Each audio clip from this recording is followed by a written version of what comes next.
नमस्कार साथियों, एक बार वापस से स्वागत करता हूं आप लोगों का मेरे YouTube चैनल पे। तो आज हम डिस्कस करने वाले हैं कोड फोर्सेस का राउंड 915 डिवीजन 2 के लिए। तो मैं यहाँ पे हल कर पाया हूँ 3 सवाल। इन तीनों सवालों को बड़े बड़े अच्छे से पढ़ेंगे, अच्छे से करेंगे और कहीं भी अगर समस्या आ रही है तो मेरे से पूछेंगे। तो तीनों ही सवाल काफ़ी सरल है भाई। डी सवाल थोड़ा कठिन है भाई, उसमें सबमिशन भी काफ़ी कम है, देख सकते हैं जैसे कि आप 73 सबमिशन। तो यार सबसे पहले अपन लोग बी सवाल पे चलते हैं। पहले बी करेंगे, फिर सी करेंगे, फिर ए करेंगे। तो सवाल को भाई, तीनों सवाल को अच्छे से पढ़ेंगे, अच्छे से करेंगे। तो बी सवाल क्या कहता है भाई, beginners Zelda, you are given a tree, in one Zelda operation you can do as follows, choose 2 vertices of the tree, compress all the vertices from U to V in one vertex. In other words, all the vertices from U to V will be erased, a new vertex will be created, then every vertex S that had an edge on the path from U to V will have an edge to the vertex W. क्या बोल रहा है सब भाई, एक Z हमें क्या tree किया मैंने, हम एक जेल्डा ऑपरेशन लगा सकते हैं। जेल्डा ऑपरेशन क्या होता है भाई, कोई भी दो वर्टिसेस ले लो, उनके बीच का जो पाथ आ रहा है उसको पिचका दो, उसको एक में बना दो, और उस पाथ के अलावा जो भी वर्टिसेस उस पाथ पे कनेक्टेड थे वो उस नए वर्टेक्स से कनेक्ट हो जाएंगे जो आपने पिचका दिया। तो एक बार इसको determine the minimum number of Zelda operation required to for the tree to have only one vertex. तो हमें सारे पूरे ट्री को पिचकाने देना ऐसे ऑपरेशन लगा लगा के, ताकि हमारे पास एक वर्टेक्स बच जाए। सवाल समझने की कोशिश करते हैं क्या क्या रहा है भाई। मान लीजिए आपका ट्री है, ठीक है।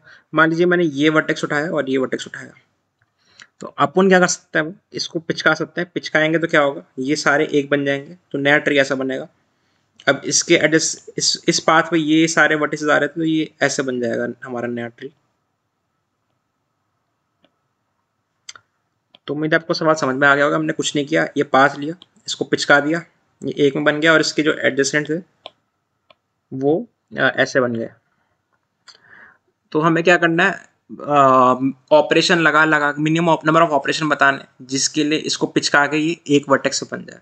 ठीक है, तो एक बार सैंपल केस देख लेते हैं फटाफट से भाई। कौन सा केस देखें, छोटा केस देखेंगे कोई, ये देखते हैं 1 2। इसको मैं अपने इस पे बना रहा हूँ ड्राइंग पैड पे।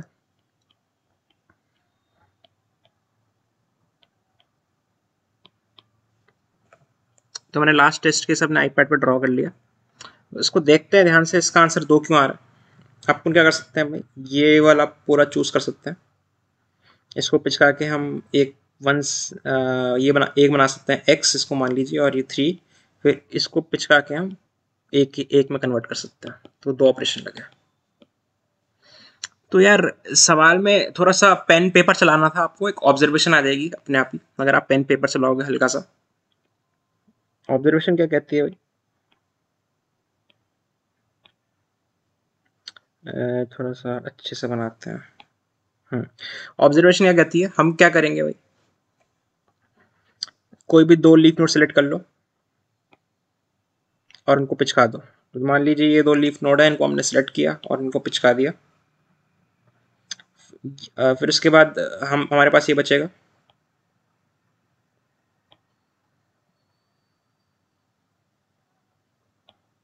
फिर से दो लीफ नोड सेलेक्ट कर दिया, इनको पिचका दिया। तो हमारे पास अब ये बचेगा।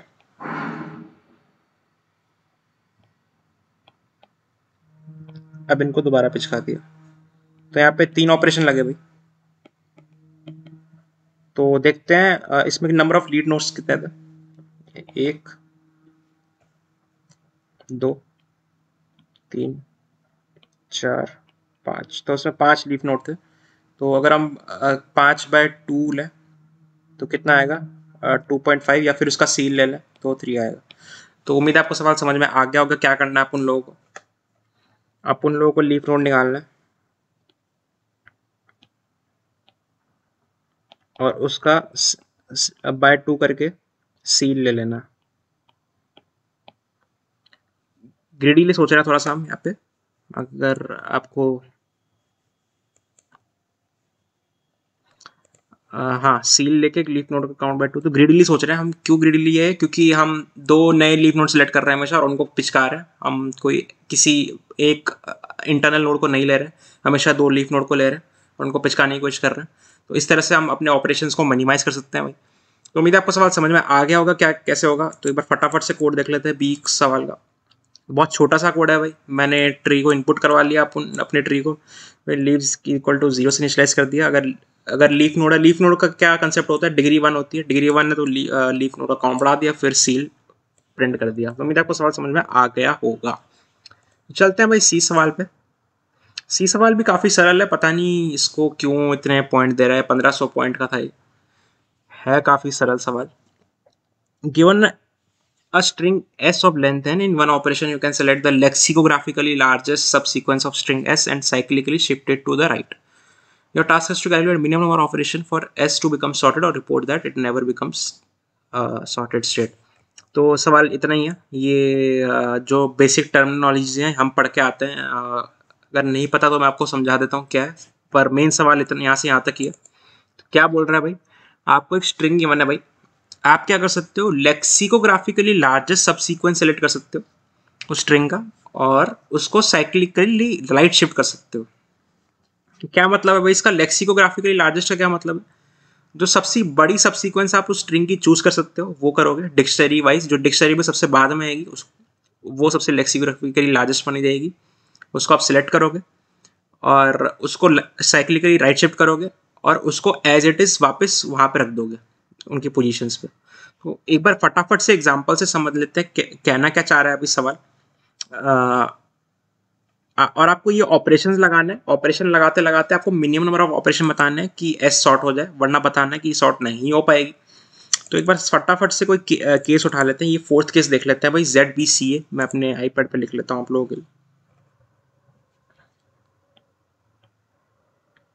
तो ZBCA हमारे पास स्ट्रिंग है मान लो, तो इसमें लेक्सिकोग्राफिकली लार्जेस्ट सब सीक्वेंस सेलेक्ट कैसे करेंगे, तो कैसे होगी, तो Z वो होगी Z, फिर उसके बाद C, फिर उसके बाद A। ये लेक्सिकोग्राफिकली लार्जेस्ट सब सीक्वेंस होगी। क्यों होगी भाई, लेक्सिकोग्राफिकली लार्जेस्ट सीक्वेंस सब सीक्वेंस का मतलब है जो डिक्शनरी में सबसे एंड में आएगी वो। और सब सीक्वेंस का क्या मतलब होता है, सब सीक्वेंस का मतलब है कि हम ऑर्डर डिस्टर्ब नहीं कर रहे हैं, एलिमेंट्स को उठा रहे हैं स्ट्रिंग में से, पर ऑर्डर डिस्टर्ब नहीं कर रहे हैं। और जरूरी नहीं है कि एलिमेंट्स हमारे कॉन्टिग्यूस हों, डिसकॉन्टिन्यूस भी हो सकता है। तो Z उठाएंगे सबसे पहले हम, फिर C उठाएंगे, फिर A उठाएंगे। कहने का मतलब है हम सबसे पहले सबसे बड़ा कैरेक्टर जो हमारे पास है स्ट्रिंग में वो उठाएंगे, फिर उसके अलावा जो सबसे बड़ा कैरेक्टर वो उठाएंगे, फिर उसके अलावा जो सबसे बड़ा कैरेक्टर है वो उठाएंगे। तो ये हमारी लेक्सियोग्राफिकली लार्जेस्ट सब सीक्वेंस हो जाएगी। अब इसको क्या करेंगे, राइट शिफ्ट करेंगे। राइट शिफ्ट करेंगे तो क्या बनेगी, ये AZC, इसको पीछे भेज देंगे और ये आगे खिसक जाएंगे। ठीक है ना भाई। तो अपनी नई स्ट्रिंग क्या बनेगी यहाँ पे, ABZC। गौर करने वाली बात यहाँ पे ये, हमने बी को नहीं छेड़ा, बी था ही नहीं, बी अपनी पोजीशन पे था, वो वैसा का वैसा ही रहा। अब फिर से ये एक ऑपरेशन हो गया हमारा। दूसरा ऑपरेशन क्या करेंगे अपन फिर से लेक्सिकोग्राफिकली लार्जेस्ट सब स्ट्रिंग उठाएंगे, सब सीक्वेंस उठाएंगे। तो क्या बनेगी इस बार, ZC बनेगी। सबसे बड़ा कैरेक्टर अभी क्या है, Z, उसको उठाएंगे। फिर उसके बाद जो बचे हुए कैरेक्टर उसमें सबसे बड़ा क्या है, C है, तो फिर C को उठाएंगे। तो हमारी ZC नई स्ट्रिंग सब सीक्वेंस बन जाएगी हमारे लिए। इसको राइट शिफ्ट करेंगे तो ये ZC बन जाएगी, ABC। अभी हमारी फाइनल स्ट्रिंग बन गई। अब जैसे कि आप देख सकते हैं सॉर्टेड है, तो दो ऑपरेशन लगे हमें इसको सॉर्ट करने में, तो हम 2 प्रिंट कर देंगे। अगर हम ऐसे करते करते सॉर्ट नहीं कर पाते तो हमें नो -1 प्रिंट करना है। तो उम्मीद है आपको सवाल समझ में आ गया होगा। तो गाइस अप्रोच क्या है इस सवाल की, एक केस लेके देख लेते हैं। कुछ खास सोचना ही है सवाल में। ये तीसरा केस लिख रहा हूं मैं आप लोगों के लिए।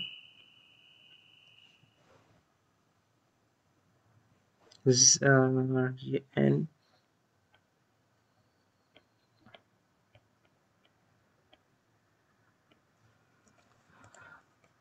गाइज, ये मैंने आप लोगों के लिए तीसरा केस लिख दिया। इसका आंसर 6 आ रहा है, देखते हैं क्यों आ रहा है। इसमें सबसे पहले क्या करते हैं, लेक्सिकोग्राफिकली लार्जेस्ट सबसीक्वेंस निकालने की कोशिश करते हैं। सबसे बड़ा कैरेक्टर हमारे पास क्या है, Z। अब Z के अलावा हमारे पास सबसे बड़ा कैरेक्टर क्या है, N है। अब Z और N के अलावा सबसे बड़ा कैरेक्टर क्या है, M है। फिर I है, फिर G है, फिर E है, फिर C है। तो इसको हमें राइट शिफ्ट करना है।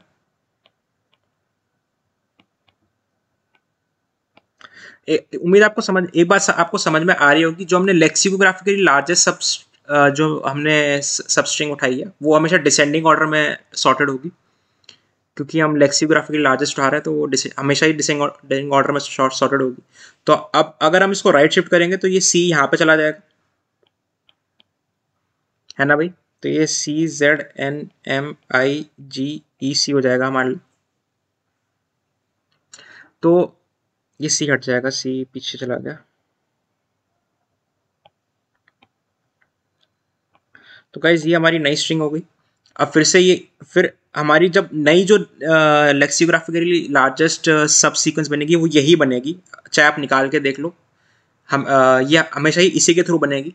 बार बार हमें दोबारा सब स्ट्रिंग चेक करने की जरूरत नहीं है, इसी को यही हमारी छोटी होती रहेगी। फिर ये ई पीछे जाएगा, फिर ये जाएगा, फिर ऐसे करते करते हमें 6 ऑपरेशन लग जाएंगे। और इसके बाद आप एक चीज देख लेना कि इस काम को करने के बाद आप कभी भी कोई और ऑपरेशन लगा ही नहीं पाओगे। क्यों नहीं लगा पाओगे? क्योंकि आपने जो सबसे बड़ा कैरेक्टर है वो सबसे स्ट्रिंग के सबसे लास्ट में भेज दिया, और उसको लास्ट में भेजने के बाद आप उसको वहां से हिला ही नहीं पाओगे, उसको चेंज ही नहीं कर पाओगे। तो उम्मीद आपको समझ में आ गया होगा कि हमें क्या करना है। हमें सबसे पहले लेक्सिकोग्राफिकली लार्जेस्ट सब सीक्वेंस निकालनी है, फिर देखना है कि उसको सॉर्ट करने में मुझे कितने राइट शिफ्ट ऑपरेशन लगाने पड़ेंगे, और अगर उसको सॉर्ट करने के बाद हमारी पूरी स्ट्रिंग सॉर्ट हो जाती है तो हमें वो नंबर ऑफ ऑपरेशन प्रिंट करना है। लेकिन अगर हम स्ट्रिंग को सॉर्ट नहीं कर पाते हैं उसको ऑपरेशन करने के बाद, तो हमें -1 प्रिंट करना है। तो उम्मीद आपको सवाल समझ में आ गया होगा। फटाफट से कोड देख लेते हैं भाई, छोटा सा कोड है। तो क्या क्या कर रहा हूँ भाई, सबसे पहले मैं स्ट्रिंग इनपुट करा रहा हूँ, फिर मैंने एक पिक्ड इंडेक्स नाम का वेक्टर लिया भाई अपन लोगों के लिए, फिर एक मल्टीसेट बनाया। मल्टीसेट इसलिए बनाया ताकि हमें पता लगे कि करंटली मेरा सबसे बड़ा एलिमेंट कौन सा है अपने स्ट्रिंग में। और भी तरीके हो सकते हैं इसको करने के, मैंने मल्टीसेट से किया। फिर लेक्सिकोग्राफ एक हमने स्ट्रिंग बनाई है लेक्सिक लार्जेस्ट, जो मेरी करंट लार्जेस्ट लेक्सिकोग्राफिकल सब सीक्वेंस होगी वो इसके अंदर स्टोर होगी। तो मैं लूप चला रहा हूँ, अगर मेरा जो सबसे बड़ा एलिमेंट है वो SI के बराबर है तो मैं उसको अपने इसमें डाल दूंगा और बता दूंगा कि हाँ भाई इस इंडेक्स का जो मैंने एलिमेंट है वो कंसिडर किया है अपने सब सीक्वेंस में। फिर मैं अपने मल्टीसेट से उड़ाता चला जाऊँगा। उसके अलावा फिर मैं आंसर वेरिएबल से ये फाइंड स्टेप फंक्शन क्या करेगा भाई, ये निकालेगा कि मुझे कितने राइट शिफ्ट लगाने पड़ेंगे ताकि वो जो सब सीक्वेंस मैंने निकाला वो सॉर्ट हो जाए। अब वो कैसे निकाले, वो कैसे काम कर रहा है उसको भी देखेंगे। फिर हम सॉर्ट कर देंगे इसको, करंट को 0 कर देंगे। फिर हम क्या कर रहे हैं, उस जो पोजीशन से हमने कैरेक्टर उठाए थे उनको सॉर्टेड ऑर्डर में वापस डाल रहे हैं उस स्ट्रिंग में। फिर चेक कर रहे हैं सॉर्टेड है कि नहीं, सॉर्टेड है तो आंसर प्रिंट कर देंगे, वरना -1 प्रिंट कर देंगे। तो गाइस एक चीज गौर करने वाली है कि हमें कितने राइट शिफ्ट लगेंगे, ये कैसे निकालेंगे ये देख लेते हैं फटाफट से। तो मान लीजिए आपकी स्ट्रिंग कुछ ऐसे है, तो इसको सॉर्ट करने में हमें 1 2 3 4 ऑपरेशन लेंगे। 4 ऑपरेशन क्यों लेंगे भाई, सॉरी ये मैंने स्ट्रिंग की गलत लिखी है, ये होनी चाहिए ZCD इसको सॉर्ट करने में हमें 4 ऑप्शन लेंगे। सबसे पहले A को आगे भेजेंगे, फिर B को, फिर C को, फिर D को। फिर हमें ये भेजने की ज़रूरत ही नहीं है क्योंकि ये ऑलरेडी सही जगह पे आ जाएंगे। तो बेसिकली कैसे निकाल सकते हैं, फर्स्ट इंडेक्स से जब तक हमारे एलिमेंट्स बराबर है उतने हम स्ट्रिंग की लेंथ से घटा देंगे, और जो बची हुई वैल्यू होगी वही हमारे नंबर ऑफ राइट शिफ्ट्स हो जाएंगे। तो इसको भी देख लेते हैं, छोटा सा फंक्शन है। अगर SFI 0 के बराबर है माइनस करते रहो, वरना ब्रेक कर दो, फिर अपना आंसर रिटर्न कर दो। तो उम्मीद आपको सवाल समझ में आ गया होगा। चलते हैं फिर फाइनली ए सवाल पे। काफ़ी सरल सवाल है ये तो। Constructive problems, Gridlinia has been hit by flooding and now has to reconstruct all of its cities. Gridlinia can be divided into n cross m matrix. Initially all of its cities are collapsed. Government can rebuild certain cities. तो कह रहा है भाई एक city है, शहर है ग्रिडलिनिया करके, उसके अंदर बहुत सारे टाउन्स हैं, कुछ सिटीज़ हैं। तो वो n क्रॉस m की मैट्रिक्स से डिस्क्राइब की जाती है। इकोनॉमिक कोलैप्स हो गया उसमें आर्थिक स्थिति खराब हो गई। आर्थिक कोलैप्स कह सकते हैं, कोलैप्स को क्या बोलते हैं भाई हिंदी में, आर्थिक नुकसान, जो भी बोलना है बोल लो। तो सरकार क्या कर सकती है, कुछ शहर चुन के उनको दोबारा बना सकती है। तो additionally any collapse city which has been built vertically horizontally. ठीक है। तो क्या बोल रहा है भाई, इसको मैं पढ़ के नहीं पढ़ चुका हूँ मैं। तो बोल रहा है कि अगर आपके पास कोई सिटी है और उसका कोई हॉरिजॉन्टल नेबर रीबिल्ड हो चुका है और उसका कोई वर्टिकल नेबर भी रीबिल्ड हो चुका है, तो वो सिटी अपने आप ही रीबिल्ड हो जाएगी, उसमें हमें कुछ नहीं करना, विदाउट गवर्नमेंट हेल्प, बिना सरकार की मदद लिए हुए। तो यही चीज़ वो मैथमेटिकली समझा रहा है, ठीक है। तो ये एक फोटो से भी समझा रहा है कि ये येलो वाली सिटीज़ पहले से बनी हुई थी, ये ऑरेंज वाली इसने बना दी, और ऑरेंज वाली अपने आप बन गई, उसने नहीं बनाई, मतलब रीबिल्ड हो गई, पर येलो वाली सरकार ने बनाई थी। Government wants to know minimum number of cities to rebuild the whole matrix. तो क्या बोल रहा है भाई कि पूरी सारी सिटीज को रीबिल्ड करने के लिए बताओ कि गवर्नमेंट को कितनी सिटीज सेलेक्ट करनी पड़ेंगी, जिसके बाद कि सारा शहर पूरी तरीके से रीबिल्ड हो जाए। तो कंस्ट्रेंट्स कुछ है नहीं खास, तो देखते हैं। अगर आपने आउटपुट को बड़े ध्यान से देखा होगा तो आपको पता लग गया होगा सवाल कुछ खास आपको बेवकूफ बनाने की कोशिश कर रहा है। आप बस ये एन और एम का जो मैक्सिमम वैल्यू है वो प्रिंट कर रहा है। जैसे कि यहाँ देखो 2, 7 और 3 ये मैक्सिमम वैल्यूज प्रिंट हो रही है हमारी। तो ऐसा क्यों कर रहा है भाई, मैक्सिमम ही क्यों प्रिंट कर रहा है?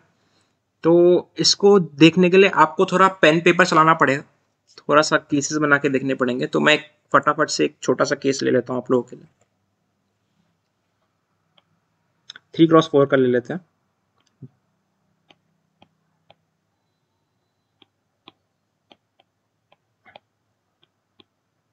इसका आंसर 4 होगा, देखते हैं क्यों होगा। तो मिनिमम नंबर ऑफ सिटीज हमें 4 बनानी पड़ेंगी, तो देखते हैं कैसे। मान लीजिए एक यहाँ बना लेते हैं, एक यहाँ बना लेते हैं,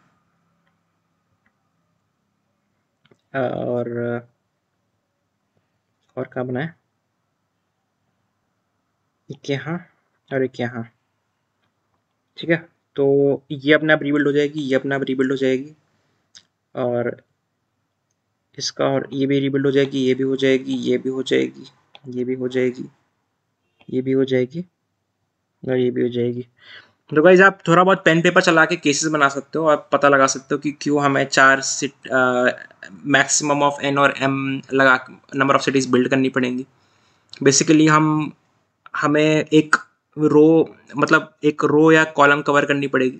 तो रो या कॉलम कवर करने के लिए हम जो लंबी वाली जो भी लंबा है उनमें से उसकी तरफ चल सकते हैं, और डायगनली अगर हम रो की तरफ चल रहे हैं तो हम डायगनली चल के कॉलम को कवर करने की कोशिश कर सकते हैं, और अगर हम कॉलम के थ्रू चल रहे हैं तो कॉलम पे चल के हम डायगनली रो को कवर करने की कोशिश कर सकते हैं। तो अगर हम लंबा वाला साइड पकड़ेंगे तो ऑटोमेटिकली छोटी वाली जो साइड है वो डायगनली कवर हो जाएगी। तो ये केवल ऑब्जर्वेशन बेस्ड है, कुछ खास है नहीं इस सवाल में। और तो ज़्यादातर लोगों ने सवाल जल्दी इसलिए किया क्योंकि उन्होंने देखा कि सबमिशन जल्दी से बढ़ रहे हैं और आउटपुट भी बड़ा सिंपल सा है। तो उम्मीद है आपको ये सवाल भी समझ में आ गया होगा, और मेरे चैनल को सब्सक्राइब ज़रूर करें, मेरे कंटेंट को लाइक करें, शेयर करें, ताकि मैं मोटिवेट होता रहूँ, आपके लिए ऐसी वीडियोज़ लाता रहूँ।